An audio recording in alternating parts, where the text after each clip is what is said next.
আমন্ত্রণ বিশ্ব বাংলায়, সঙ্গে আছি আমি শাহিনুর। সাথে শুরুতে সংবাদ শিরোনাম। প্রবাসীদের গ্রেপ্তারের সংখ্যা বাড়ছে সৌদি আরবে, শ্রম ও সীমান্ত সুরক্ষা আইন লঙ্ঘনের অভিযোগ। পর্তুগালে নতুন আইন চালু করেছে দেশটির সরকার, মানবিক ভিসার সুবিধা নিতে পারবেন বাংলাদেশিরা। এবং ভারতীয় আগ্রাসনের প্রতিবাদে আয়ারল্যান্ডে প্রবাসী বাংলাদেশিদের বিক্ষোভ সমাবেশ অনুষ্ঠিত, নরেন্দ্র মোদীর বক্তব্যকে নগ্ন হস্তক্ষেপ বলে মন্তব্য।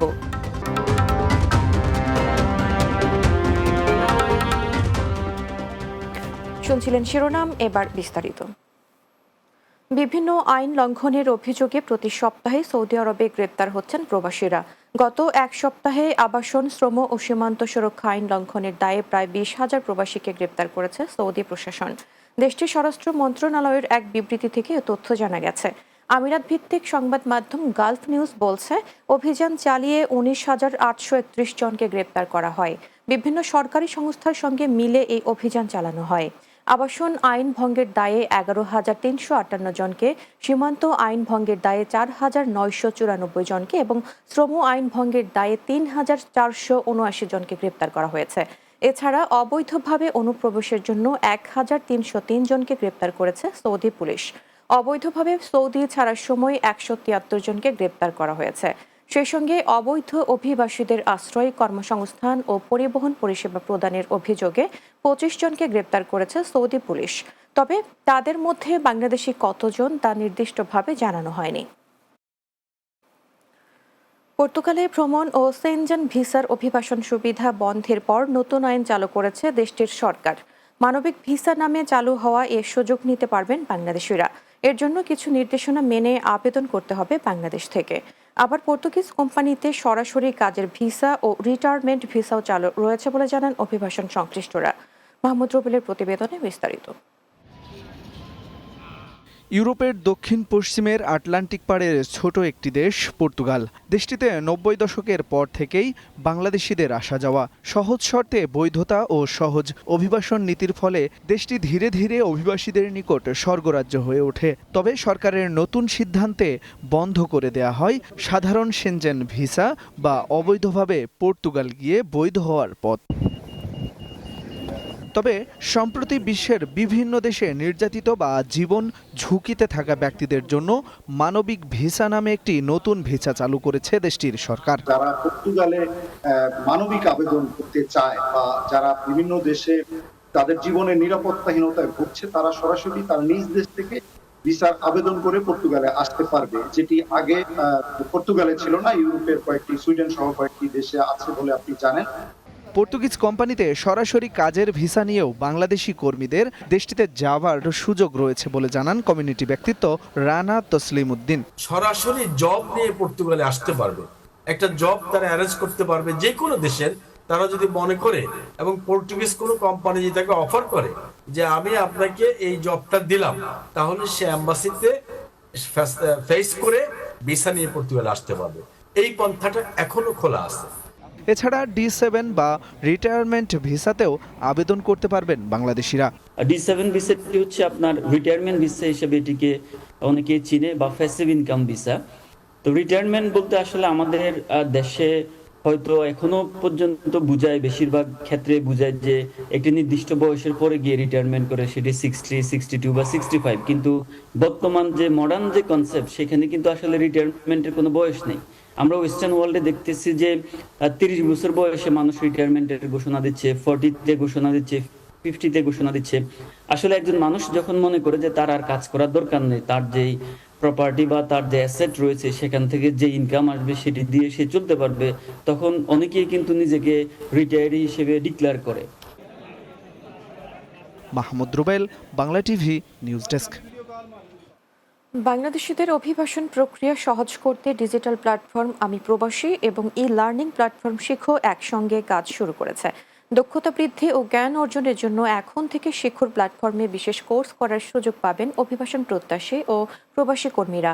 মঙ্গলবার এক বিজ্ঞপ্তিতে জানানো হয়েছে, আমি প্রবাসী প্ল্যাটফর্মে আরবি ও অন্যান্য ভাষা শিক্ষার কোর্স, বিমানে ভ্রমণের শিষ্টাচার, এয়ারপোর্ট প্রশিক্ষণ এবং প্রবাসীদের জন্য উপযোগী সব গুরুত্বপূর্ণ কোর্স অন্তর্ভুক্ত করা হবে।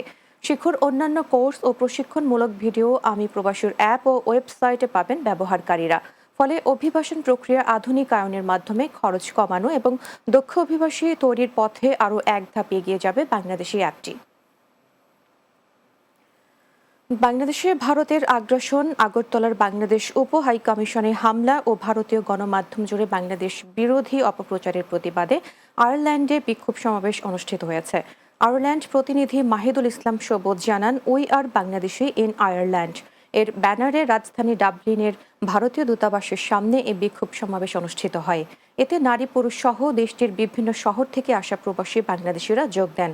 সমাবেশে বাংলাদেশের মহান বিজয় দিবসকে নিজেদের বিজয় দাবি করে ভারতের প্রধানমন্ত্রীর টুইট বার্তার সমালোচনা করে বক্তারা বলেন, অন্তর্বর্তী সরকারকে বিতর্কিত করতে বাংলাদেশের অভ্যন্তরীণ বিষয়ে নগ্ন হস্তক্ষেপ করেছে নরেন্দ্র মোদীর সরকার।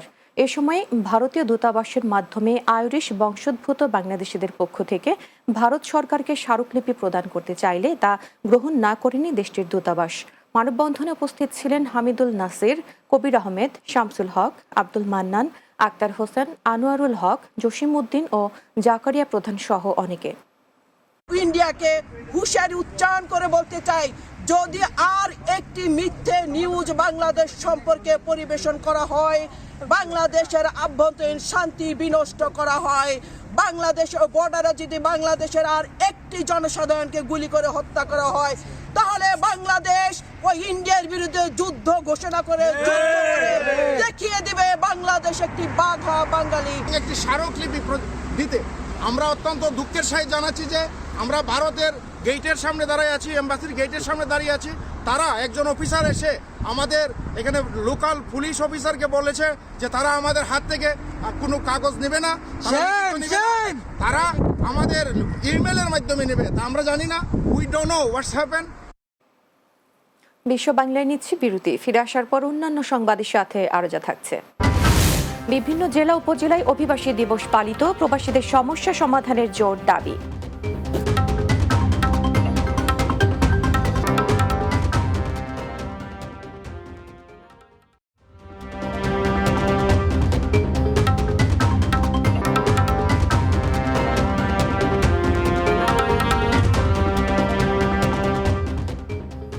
বিরতির পর বিশ্ব বাংলায় স্বাগত আরও একবার। বন্ধুপ্রতিম রাষ্ট্র কুয়েতের জন্য বাংলাদেশের জনগণের অন্তরে বিশেষ স্থান রয়েছে বলে মন্তব্য করেছেন দেশটিতে নিযুক্ত বাংলাদেশের রাষ্ট্রদূত মেজর জেনারেল সৈয়দ তারেক হোসেন। বাংলাদেশের ৫৩তম সশস্ত্র বাহিনী দিবস উপলক্ষে এক সংবর্ধনা অনুষ্ঠানে প্রধান অতিথির বক্তব্যে এসব কথা বলেন তিনি। কুয়েত প্রতিনিধি আহজুবেদ জানান, বাংলাদেশ দূতাবাসের উদ্যোগে স্থানীয় মিলেনিয়াম হোটেল অ্যান্ড কনভেনশন সেন্টারে এ সংবর্ধনার আয়োজন করা হয়।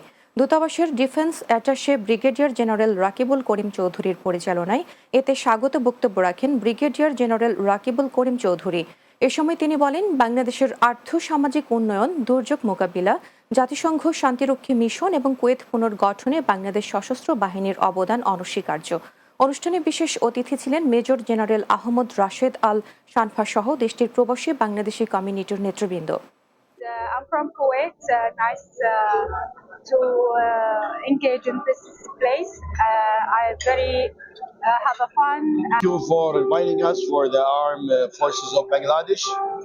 We are doing Dr. Nail Ghatan doing stores every year. I come here and my family already deal with Bangladesh with the textiles. Bangladesh, as you know, is a country that has excellent relations, bilateral relations with Lebanon.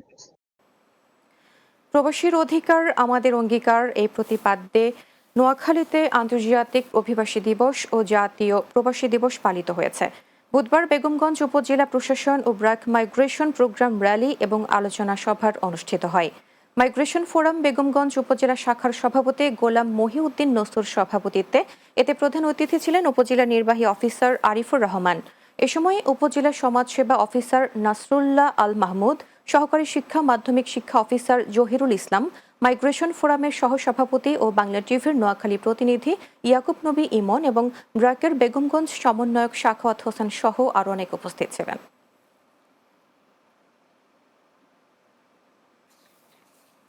শেষ করব বিশ্ব বাংলা, যাবার আগে শিরোনামগুলো আরও একবার।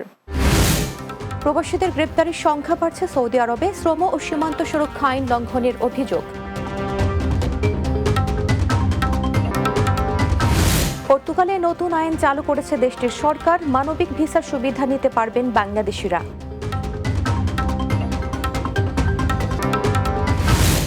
ভারতীয় আগ্রাসনের প্রতিবাদে আয়ারল্যান্ডে প্রবাসী বাংলাদেশিদের বিক্ষোভ সমাবেশ অনুষ্ঠিত, নরেন্দ্র মোদীর বক্তব্যকে নগ্ন হস্তক্ষেপ বলে মন্তব্য। এবং বিভিন্ন জেলা উপজেলায় অভিবাসী দিবস পালিত, প্রবাসীদের সমস্যা সমাধানের জোর দাবি।